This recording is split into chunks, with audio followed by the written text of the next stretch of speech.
ডাকসু নির্বাচনের ইলেকশন তো হলো। এই নির্বাচন নিয়ে রেকর্ড সংখ্যক ভোট পেয়ে শিবিরের যে জেতার কারণ, এর কারণ আপনি অ্যানালিস্ট হিসেবে, স্ট্র্যাটেজিস্ট হিসেবে কেমন করে দেখছেন? ডাকসু আসলে অনিয়মিত এবং দীর্ঘদিন ধরে না হওয়ার কারণে কিছু ত্রুটি বিচ্যুতি আছে এবং ডাকসু হবে কি না হবে এটা নিয়ে একটা বিতর্ক ছিল, অনিশ্চয়তা ছিল। অনিশ্চয়তা ছিল। এর কারণে কিন্তু যারা শিবিরের মতো ক্যাডার ভিত্তিক দল না, তারা কিন্তু অপ্রস্তুত ছিল। তারা ওভাবে প্রিপেয়ার্ড ছিল না যে শিবির যেভাবে ক্যাডার ভিত্তিক রাজনৈতিক দল, ভারতের বিজেপি কিংবা বাংলাদেশের জামাত, এদের যেভাবে অলওয়েজ ক্যাডার বাহিনী থাকে, সেভাবে গণমুখী যেগুলো রাজনৈতিক দল, বিএনপি, গণমানুষের, তারা কিন্তু ওরকম না। তো যার কারণে একটু তাড়াহুড়া, অস্থিরতা, ঘোষণা দিয়ে দেয়া, দেন অল্প সময়ের ক্যাম্পেইনিং, হুট করে দৌড়ঝাঁপ, এমন একটা অস্থির এবং একটা তাড়াহুড়া একটা পরিস্থিতি তৈরি হয়েছে। এর মধ্যে যে যতটুকু ক্যাচ করতে পারছে আর কি। অপরিবর্তিত অবস্থা বলতে যার যেটা রাজনীতি, সে অনুযায়ী সে রেজাল্ট পেয়েছে। এই ডাকসু ইলেকশনে হ্যাঁ, আচ্ছা, কেউ কিন্তু নির্বাচন করে নাই। এইটা মানে যদি ব্যাখ্যা করেন তাহলে কিভাবে ব্যাখ্যা করবেন? আমরা যেভাবে দেখি একটা নির্বাচনের প্রস্তুতি, ক্যাম্পেইনিং, স্ট্র্যাটেজি, সেভাবে আপনি নির্বাচনটাকে দেখবেন না। আচ্ছা। এখানে দীর্ঘদিন ধরে যে যে রাজনীতিটা করছে, জি। ওই অনুযায়ী মানুষের মধ্যে যে পারসেপশন, হাইপ তৈরি হয়েছে, ওঠা অনুযায়ী সে ভোট পাইছে। আপনি বলছেন যে মূল যে রাজনৈতিক দল, হুম তার যে মাঠের রাজনীতি, হুম সেই তার যে রাজনীতি, ইমেজ জাতীয় রাজনীতি ইমেজ, সেটাই স্ট্যাটাস কো হিসাবে ডাকসু নির্বাচনে কাজ করেছে। কাজ করেছে। আচ্ছা। এমনকি যা একাত্তর বুট, সুইং বুট পেয়েছে অনেকে, সেটাও অলমোস্ট ফিক্স ছিল, আচ্ছা। একটা পারসেপশন ছিল। জি।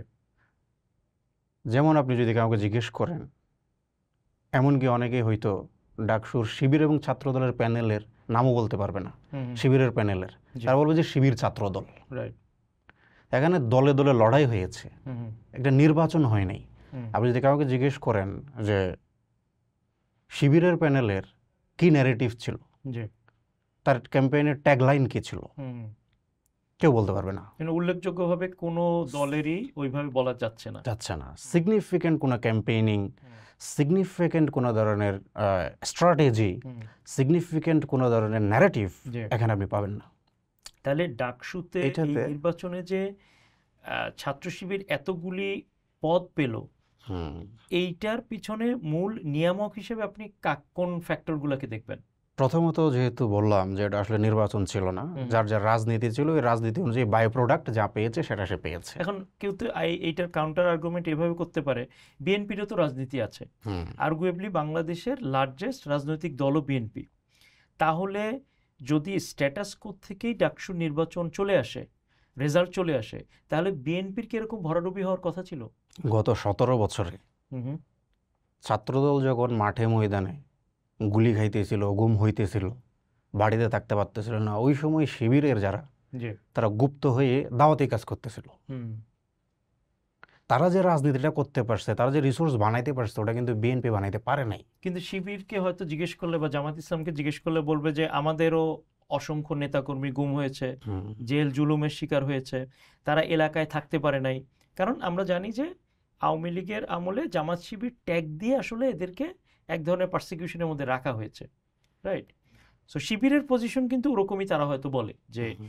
আমরাও আসলে এই সময় কেউই প্রপার রাজনীতি বা দাওয়াতি কাজ যেটা আপনি বলছেন সেটার মধ্যে থাকতে পারিনি। সেই ক্ষেত্রে আপনি কি বলবেন?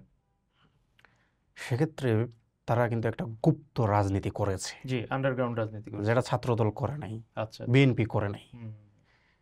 বিএনপির কোনো এরকম গুপ্ত রাজনীতি ছিল না, না। তারা যে ক্যাডার বাহিনী ছিল না। জি। আর বিএনপি হলো গণমুখী রাজনৈতিক দল, হুম। ছাত্রদল হলো গণমুখী রাজনৈতিক দল, যেটা জামাত শিবির না। জামাত শিবির হলো ক্যাডার ভিত্তিক। হুম। তারা 1 to 1 গিয়ে ব্রেইন ওয়াশ করে, মগজ দলে করে একজনকে এমনভাবে কনভিন্স করে হুম। যে দেখা গেলো যে সে আপনার জন্য শহীদ হতে রাজি হয়ে যায়। জি।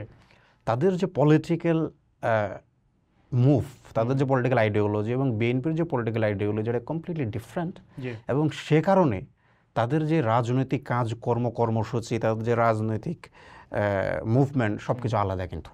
জি যার কারণে শিবির যেটা গুপ্তভাবে করতে পেরেছে, হুম এখনও কিন্তু জানে না ঢাকা বিশ্ববিদ্যালয়ে শিবিরের কি পরিমাণ কর্মী আছে, সমর্থক আছে। রাইট ছাত্রদল যেভাবে প্রকাশ্য সেভাবে শিবির না। জি তাহলে গুপ্ত হলে যেটা সুবিধা সেটা হলো আপনি কিন্তু দুনিয়াতে কে কোথায় উল্টাই যাচ্ছে এটা ম্যাটার না, ভিতরে ভিতরে তলে তলে আপনি আপনারটা গুছাই রাখতেছেন। জি আর আপনি যেহেতু আদর্শিক দল, সেহেতু আপনি কিন্তু এমনভাবে গুছাচ্ছেন যে ওকে ব্রেইন ওয়াশ করে কমপ্লিটলি আপনি একদম বায়াস করে আপনার করে নিচ্ছেন। হুম সে যেহেতু গণমুখী রাজনৈতিক দল না, হুম হুম তো যার কারণে আপনার শিবিরের এই ধরনের একটা বাস্তবতা ছিল শিবির আর ছাত্র দলের। জি এখানে তিনটা জিনিস সম্পূর্ণ আলাদা: ওকে নির্বাচন, রাজনীতি এবং সরকার।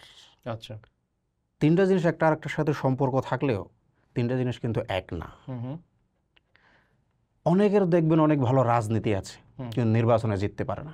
জি আমরা এরকম অনেক বাঘা বাঘা নির্বাচন করা এমপি পদে দাঁড়িয়ে থাকা লোককে হেরে যেতে দেখেছি। হয়ে যায়। আবার আপনি অনেককে দেখবেন ভালো নির্বাচন করে জিতেও আসে ম্যান্ডেট নিয়ে, হুম সরকার চালাইতে পারে না। রাইট মিশরের মুরসি নিয়ে নেন, হুম থাকতে পারে না। এই তিনটা জিনিস কিন্তু এক না। জি এই তিনটা জিনিস কানেক্টেড হলেও হুম। আপনি যখন কাজ করতে যাবেন, হুম। তিনটা জিনিস কিন্তু স্পেশালাইজড একটা সেক্টর। নির্বাচনের জায়গায় নির্বাচনটা যেভাবে হওয়া দরকার ছিল, জি প্রপারলি স্ট্র্যাটেজি নিয়ে ক্যাম্পেইনিং, ন্যারেটিভ সেট করা, হুম সেভাবে ছাত্রদল করে নাই জি বা করতে পারে নাই কোনো কারণে। হুম এক্ষেত্রে শিবিরের যে রাজনীতি, সে রাজনৈতিক ফায়দা তো সে পেয়েছে, মূলত এখানে চারটি ফ্যাক্টর কাজ করেছে। আচ্ছা সেই চারটি ফ্যাক্টর কি কি? এক নম্বর হল ইসলাম। হুম তারা যেহেতু ইসলামী রাজনীতি করে, সেহেতু বর্তমান যে জেনারেশন তারা কিন্তু ইসলাম ফোবিয়াটা পছন্দ করে না, রাইট ইসলাম বিদ্বেষটা। জি তারা অনেকেই ইসলাম চর্চা করতে না পারলেও পুরোপুরি রেসপেক্ট করে। এবং তারা ইসলামী ফোবিয়াকে পছন্দ করে না। তো এই কারণে ইসলাম যারা ইসলামিক যারা মাইন্ডেড, তাদের একটা সাপোর্ট তারা পেয়েছে ভোট ব্যাংক। আচ্ছা ইন্টারেস্টিংলি এই জায়গাটাই সবচেয়ে বেশি সুযোগ ছিল হলো ছাত্রদলের কিভাবে কাউন্টার করার। কিভাবে? ছাত্রদল যেটা করেছে সেটা হলো, তারা ওই যে বললাম নির্বাচন করে নাই, তারা কি করলো যে তারা নারী হেনস্থা নিয়ে অভিযোগ দিয়ে বসলো শিবিরের বিরুদ্ধে। শিবিরের বিরুদ্ধে নারী হেনস্থার অভিযোগ আপনার ন্যারেটিভ বানাতে 20 বছর লাগবে বাংলাদেশে। এটা কেউ বিশ্বাস করবে না, এটা তাদের সাথে যায় না, এটা রিলেভেন্ট না। তাদের এগেইনস্টে যাইতে হলো ইসলামের ন্যারেটিভ, যে তুমি ইসলামের নামে ভণ্ডামি করতেছ। তার আসনেই তার সাথেই অনেকেই ছিল যারা বেপরদা নারী হইতো, তাদের রাজনীতির সাথে কোট আনকোট তাদের সাথে কিন্তু ওই রাজনীতিটা যায় না। তারা নিজেরাই কিন্তু বলে যে পর্দাসীন, বা তারা নিজেরাই কোরআন বা হাদিস এটা মেনটেন করে, তাদের রাজনীতি হলো ইসলামের রাজনীতি। কিন্তু তারা ডাকসুদে যেটা করেছে এটা কিন্তু ইসলামের নামে ভণ্ডামি হয়েছে। কিন্তু এই জিনিসটা, নারী নেতৃত্ব হারাম, পাশে বসলা আরাম, এই নেগেটিভ ছাত্রদল দাঁড় করাইতে পারে না। ছাত্রদল এমন একটা নেগেটিভ দিয়েছে যেটা তার সাথে কোনোভাবে রিলেভেন্ট না, এটা উল্টা বুমেরাং হয়েছে। যে ইসলাম শিবিরের জন্য এখানে পজিটিভ হয়েছে, সেটা শিবিরের জন্য সবচেয়ে বড় নেগেটিভ নেগেটিভ হইতে পারত। মানে যেটা ছাত্রদল হয়তো বা করতে পারতো কিন্তু করে নাই, বা করে এটা একটা পয়েন্ট। মানে ইসলামকে আপনি বলছেন একটা ফ্যাক্টর। দুই নম্বর ফ্যাক্টর হলো জুলাই। আচ্ছা কিভাবে? জুলাইয়ের ক্ষেত্রে সাদিক কাইম একটা জুলাইয়ের হিরো হিসেবে এখানে আলাপে আসছে। কিন্তু জুলাই আসলে সাদিক কাইম যে কি করছে ফ্রন্ট লাইনে যেহেতু সে করে নাই, এটা কারো কাছে আসলে ক্লিয়ার না। পিছন থেকে বিভিন্ন যা আসতেছে সেটা মানুষ জানতেছে, সেটার উপর চলতেছে। সমস্যাটা হলো সাদিক কাইম কিংবা জামাত শিবির জুলাইয়ের সবচেয়ে বড় স্টেক হোল্ডার এনসিপি কিংবা বিভিন্ন সাংবাদিকরা নিজেরাই তাদেরকে বানাই দিচ্ছে। তারা চুপচাপ, তারা কিছু বলছে না। সাদিক কাইমরে বিভিন্ন সাংবাদিক দেশি বিদেশি বলতেছে সাদিক কাইম ছিল জুলাইয়ের পিছন থেকে সবচেয়ে বড় হিরো, কোঅর্ডিনেট করছে, এটা করছে, সেটা করছে। সাদিক কাইম কিন্তু নিজে দাবি করে নেই কোনো ক্রেডিট, চুপচাপ সে। এদিক দিয়ে কিন্তু তার মার্কেটিং চলতেছে। আচ্ছা আচ্ছা, যেটা ডাক্তার নিরীক্ষণের আগেই এই পারসেপশনটা তৈরি হয়ে আছে। এই জিনিসটাকে কোয়েশ্চন করার সুযোগ ছিল ছাত্রদলের, সে কোয়েশ্চন করে নাই, করতে পারে নাই। এই জায়গাতে সাদিক কাইম জুলাইতে একটা অর্গানিক জুলাই সাপোর্ট পাইছে, যে এটা অর্গানিকলি গ্রো করছে। তারা আর্টিফিশিয়ালি নেয় নাই, কিন্তু জামাত শিবির নিজে বলে নাই, নিজে ক্রেডিট দাবি করে নাই। তারে ক্রেডিট সাংবাদিকরা দিচ্ছে, এনসিপির সার্জিস গিয়ে হয়তো বলতেছে তাদের ওখানে যে জামাত শিবির আমাদেরকে হেল্প করছে। তারা অর্গানিক্যালি জুলাইয়ের সবচেয়ে বড় শক্তি হয়ে গেছে, পারসেপশন তৈরি হয়ে গেছে। সো এটা তাদেরকে হেল্প করছে ডাকসু নির্বাচন, হ্যাঁ, স্পেশালি তাদের যে সম্মুখ সারির যে প্যানেল মেম্বার ছিল হ্যাঁ, তাদেরকে লোকে জুলাইয়ের সাথে অ্যাসোসিয়েট করছে। করছে। আচ্ছা, এটা খুব ইন্টারেস্টিং পয়েন্ট। আপনি 4টা পয়েন্টের কথা বলতেছিলেন। 3 নম্বর, জি। হ্যাঁ 3 নম্বর পয়েন্ট হলো এদের সংগঠন, সংগঠন। ক্যাডার ভিত্তিক যেহেতু রাজনীতি করে, এদের নিজস্ব ফিক্সড কর্মী আছে জি। যারা এদের বাইরে যায় না। আর হুম, এদের এই ফিক্সড এই ক্যাডার ভিত্তিক দলগুলো ভারতেও সেম, বিজেপি আরএসএস গেমটা, জি। ওখানেও এই তাদের সংগঠনটা মজবুত। আচ্ছা, গণমুখী দলগুলো সংগঠন মজবুত হয় না, কারণ এখানে আপনার মাস পিপল থাকে, জি। এটার কোনো একক নিয়ন্ত্রণ থাকে না, ডিসিপ্লিন কম থাকে, চেইন অফ কমান্ড থাকে না, জি, যেটা শিবিরের মধ্যে আছে। জি। তো তাদের এরকম রিজার্ভ ফোর্স আছে। হুম, এটা পৃথিবীর যে কোনো দেশে এরকম ধর্মীয় রাজনৈতিক দলগুলো দেখবেন যে সংগঠন তাদের জন্য একটা বড় সাপোর্ট হয়। বুঝতে পেরেছি। এটা একটা 3 নম্বর ফ্যাক্টর ছিল। হুম, 4 নম্বর ফ্যাক্টর যেটা ছিল সেটা হলো শিবিরে যারা প্রার্থী হুম, হুম, তাদের soft, safe and gentle personality বা ইমেজ, হুম। যার কারণে নারীরা তাদের উপরে ভরসা করতে পারছে, আচ্ছা। একটা নিরাপদ বোধ করতে পারছে হুম, যে এদের ভিতরে আপনি কোনো অতিরঞ্জিত কিছু দেখবেন না, হুম। এই ছেলেগুলো কোনো ধরনের ছেঁচড়ামি করে নাই, বা অ্যাগ্রেসিভনেসটা ওইভাবে ছিল না যেটা আমরা অন্য প্যানেলের হয়তো মেম্বারদের মধ্যে পেয়েছি। মেম্বারদের মধ্যে আপনি পেয়েছেন। রাইট। হ্যাঁ, সো তাদের ইলেকশনের কমিউনিকেশনের জায়গাটায় এরা অনেক সফট এবং ওরকম একটা অ্যাপ্রোচ ইমেজ তাদের ছিল। হ্যাঁ, তার যার কারণে জেন্টেল একটা ইমেজ ছিল, যেটার কারণে তাদেরকে নারীরা নিরাপদ বোধ করতে পারছে। হ্যাঁ, তাদেরকে কোনো কারণে কোনো বিষয়ে তার কাছে অনিরাপদ মনে হয় না, এই সফটনেস এবং জেন্টেল জি। একটা ইমেজের কারণে। হুম। এই 4টি ফ্যাক্টর মূলত কাজ করছে, যেটার কারণে শিবির আসলে আমি নারীদের প্রশ্নে করছে। আলাদা করে আসতাম, আপনি হয়তো চতুর্থ পয়েন্ট হিসেবে এই ব্যাপারটা বলেছেন। কারণ অনেকেরই একটা সারপ্রাইজিং ফ্যাক্টর হচ্ছে যে বাকি সবাই ভোট দিক, কিন্তু নারীরা তো শিবিরকে হয়তো বা ভোট দিবে না। কিন্তু সেখানে আমরা দেখলাম যে নারীদের বিভিন্ন হলে, ছাত্রীদের হলে আর ইন জেনারেল যারা হলে থাকছে না, নারীদের একটা বড় সংখ্যার ভোটই আসলে শিবির পেয়েছে। তাহলে আপনি বলতেছেন যে এইখানে ইন্ডিভিজুয়াল প্রার্থীর পার্সোনালিটি, টেম্পারমেন্টটা একটা ফ্যাক্টর হিসেবে কাজ করছে। নির্বাচনের মাঠে রাজনীতি গোলাই ফেলা যাবে না, জি। রাজনীতি নিয়ে নির্বাচন দেখা যাবে না, এটা একটা বড় সমস্যা। রাজনৈতিক দলগুলো বিশেষ করে এক্সট্রিম ডান এবং এক্সট্রিম বাম যারা, জি। জামাত কিংবা বাম সিপিবি, এরা জি। নিজের আদর্শ, বদ্ধমূল আদর্শ বা ধারণা হুম।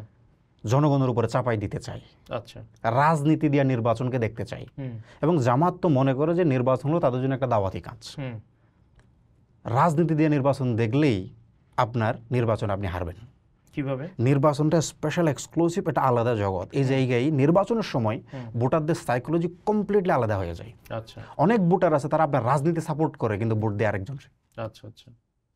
এই জামাতের দেখবেন যে কিংবা স্বাভাবিকভাবে হুজুরদের কিন্তু ইমাম মানতে অসুবিধা নেই লোকের মসজিদে, রাইট। কিন্তু রাষ্ট্রের ইমাম হিসেবে ভোট দেয় না। হুম। হুম। ব্যাপারটা বুঝলেন কিনা? জি। তাহলে আপনার রাজনীতি কিন্তু অনেকেই পছন্দ করে কিন্তু ভোট দেয় না আপনার আবার। বুঝতে পারছি। তাহলে রাজনীতি এক জিনিস, নির্বাচন আরেক জিনিস। যে তাকে দিয়ে এখানে তার কাজটা হবে কিনা। ইয়েস, দ্য পয়েন্ট ইজ, এখানে জনগণ সম্পূর্ণ দেখে হলো তার সার্ভিসটা, ওয়েলফেয়ারটা, তার কল্যাণ কী হবে, কাজ কী হবে, নিরাপদ কিনা, সম্পূর্ণ স্বার্থভিত্তিক দেখে। রাজনীতিতে সে ওটা কানেক্ট করে, আইডিওলজিক্যাল ইস্যু দীর্ঘ সময় চর্চা করে, মুভমেন্ট করে, ওটা ভিন্ন বিষয়। তো রাজনীতি এবং নির্বাচন এক জিনিস না হওয়ার কারণে অনেক মেয়ে যারা শিবিরকে ভোট দিয়েছে তারা শিবিরকে রাজনীতিকভাবে পছন্দ করে না, শিবির করেও না, কিন্তু সে দেখতেছে শিবিরের দ্বারা সে আক্রান্ত হবে না, শিবিরের দ্বারা সে রেপ হবে না, হ্যারেসড হবে না বা ঝামেলায় পড়বে না, বা শিবিরের কারণে সে অন্তত পক্ষে কোনো আর দুর্নীতিগ্রস্ত হবে না, সামথিং হয়। সো এখানে দেখছে হলো প্রপারলি নিজের হিসাবটা বুঝছে, সে নিজের লাভটা পাইতে চাইছে। কিন্তু রাজনৈতিকভাবে দেখবেন যে সে আবার শিবির করে না, শিবির রাজনীতি পছন্দও করে না। তো এজন্য মেয়েরা যে এখানে ভোট দিছে এটা নির্বাচনী, এটার কারণে রাজনীতি পাল্টে যায় নাই। আপনি আজকে এখন গিয়ে ওখানে জরিপ চালিয়ে দেখেন কই % শিবির করে, আপনি যে পরিমাণ ভোট পাইছে এই পরিমাণ আপনি শিবির পাবেন না। তো অবশ্যই, অবশ্যই। Is it clear? So that's why এটা নির্বাচনে ভোটের হিসাবে নারীরা তার স্বার্থের হিসাব দেখে, তার সার্ভিস দেখে, ওয়েলফেয়ার দেখে ওই ভোটটা দিছে। আর সেই ভোটও শিবির পাইছে তার রাজনীতির কারণে, যে ন্যারেটিভ সে দীর্ঘদিন বানাইছে। এই নির্বাচনে কোনো ক্যাম্পেইনের কারণে কোনো কিছু প্লাস মাইনাস কারো হয় নাই।